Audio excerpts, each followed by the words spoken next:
Tatlong headache syndrome daw ang maaaring maranasan natin. Una, ang tinatawag na migraine.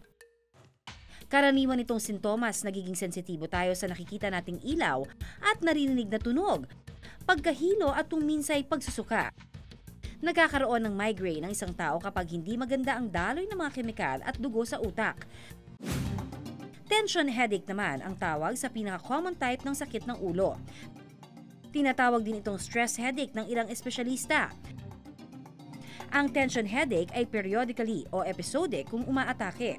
Pwede itong maranasan 1 o 2 beses kada buwan. Kung ilalarawan naman ang tension headache, ang sakit nito ay parang mabigat sa parting noo, likod ng ulo at batok. Yung iba naman ay sa noo, bunbunan at sa mga gilid ng ulo. Ang klase ng sakit na ito ay tumatagal ng halos 30 minuto kada atake na kadalasang sa kalagitnaan ng araw o bandang tanghali kung umatake. Isa pang uri ng headache ang cluster headache.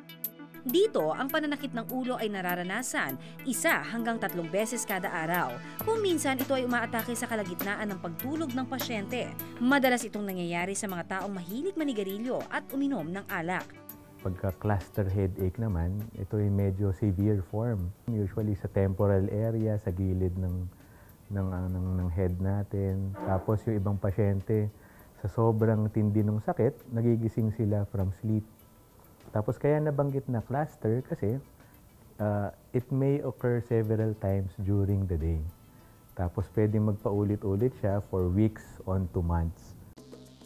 Pero ayon kay Dr. Alejo, maaari nating maranasan ang sakit ng ulo kung tayo ay mayroong sinusitis. So pag sinabi nating sinus headache, it's more of actually sinasabi natin na may sinusitis. So maliban dun sa sakit ng ulo, nagkakaroon din ng sakit sa ibang parte ng katawan. Pwedeng parang pressure sa likod ng mata, sa ipin, sa pisngi, may fullness, o minsan parang nabibingin, parang nakalubog sila sa tubig, actually description nila. So maliban doon, it's coupled with other symptoms as well. So ano yun? Nasal congestion, nahihirapan huminga, barado yung ilong, may sipon. May ilang home remedies din na maaaring gawin sa oras na umatake ang headache. Okay, Tin, alam mo ba na meron palang mga home remedies sa mga masakit ang ulo katulad mo? Kailanganin mo luya, tubig, lutuan or pakuluan at saka pagdikdik. Pero pwede rin namang hiwa-hiwain katulad nito. Dik-dik-dik lang, ganyan. Tapos, pagkadikdik mo, yan, ilagay lang dyan. At lagyan mo ng tubig. Pakuluan lang ang dinikdik na luya at saka isalin sa baso at pwede nang inumin. Ang bango. Tikman natin, ha? Galing, parang sa labat, di ba? Bukod sa pinapawi niya o inaalis niya yung sakit ng ulo mo, kung yung mga may migraine, di ba meron silang tendency na magsuka? Naku, the best to. Okay? Eh, ikaw mukha kang parang lasing ka lang. May, yan. Cheers! Cheers! Okay, may isa pang home remedy sa pagtanggal ng sakit ng ulo, ha? Oo, pikit ka lang. Yan. Oo. Aanin kita yung parang sa mga albularyo, tatawasan kita. Ang gagawin natin, kailangan lang natin ng bimpo o kaya labakara. Tapos suka. Ilalagay natin yung suka sa tubig. Ilalagay natin yung labakara.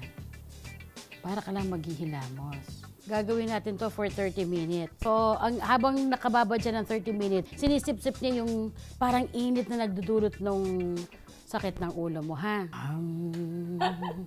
Yan, ganyan ka lang, relax lang. At ang pinaka-the best na remedy para sa sakit ng ulo, naku, eto na, no other than water! Water!